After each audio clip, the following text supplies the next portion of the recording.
Levent Altan, you are the Vice President of Victim Support Europe. That's the leading European victim advocacy network. You also helped develop the victims' right policy for the entire European Union. Thank you so much for joining us.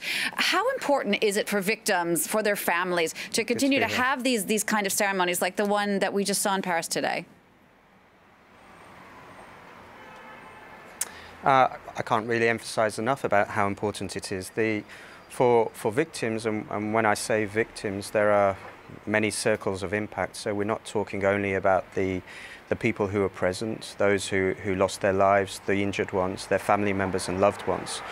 We're also talking about the first responders, civilians and professionals. We're talking about local communities and the nation as a whole. That act of remembrance is crucial for many different reasons. It's part of the healing process for victims themselves. It's a question of recognition, which is fundamental to the way that victims perceive themselves and to how they recover. But it's also an opportunity to bring victims together. It can often be an isolating experience, especially if you're a victim abroad. Many of the attacks you see these days, mass-scale attacks, involve a large number of foreign victims who won't be within the same environment as you may be, for example, in France at the moment.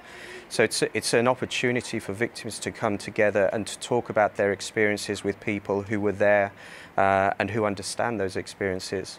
But it's also an opportunity for the nation as a whole to show solidarity with those victims, to come together in a unified way, with a unified voice, and to stand up and say, we're a liberal democracy and we'll work and fight together against terrorism, whatever form that may come in. One of the speakers just a few moments ago said something about 3 years being such an interesting amount of time. It seems like nothing and yet very long. What are the biggest challenges for victims like the ones who survived the attacks here in Paris as the years go by? I mean, 3 years on, what are the biggest challenges they're facing now? They're many and varied. I think what you will hear from many victims is the feeling of being forgotten.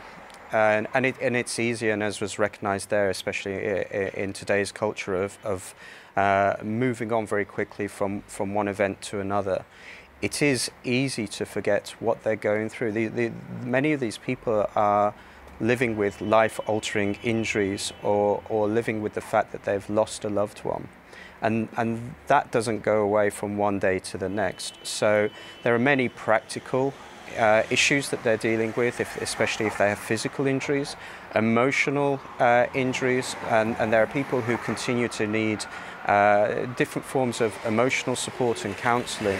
And we know today, even in the best performing countries, more can be done to ensure that those victims aren't left alone, that the support is there when they need it. And those needs will vary from time to time. There will be moments where, in special moments, maybe the anniversary or the birthday of a loved one, or there will be certain triggers.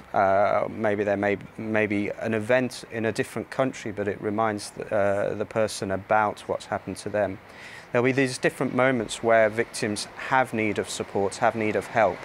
And to know that that is available in different forms it is really crucial. It means that they can continue to move on with their lives, to live the new life that they've had to take up, and to continue to participate in society. So it's not just about the benefits to victims themselves, but it's how we as a society welcome those victims back into our society and help them to continue to be productive and participating members of society. So there are a whole range of ways and challenges, ways in which we need to help them. Many of those challenges are very practical and emotional. And the other area I think that has to be considered is the financial difficulties that victims face, either because they've lost someone who was a main breadwinner for them. There may be significant financial costs due to the injuries that they've suffered, or because they're no longer able to continue with the work that they started. Children may be affected in terms of the education and their career prospects in the future. So there are a whole range of life-altering impacts to victims which are easily forgotten by politicians, by society, by individuals. And we have to use both these memorials and ongoing processes, policy processes, to continue to support them in an appropriate way. Levin, thank you so much for taking the time to speak to us. Levin Dalton, they're the Vice President of Victim Support Europe. Thank you very much.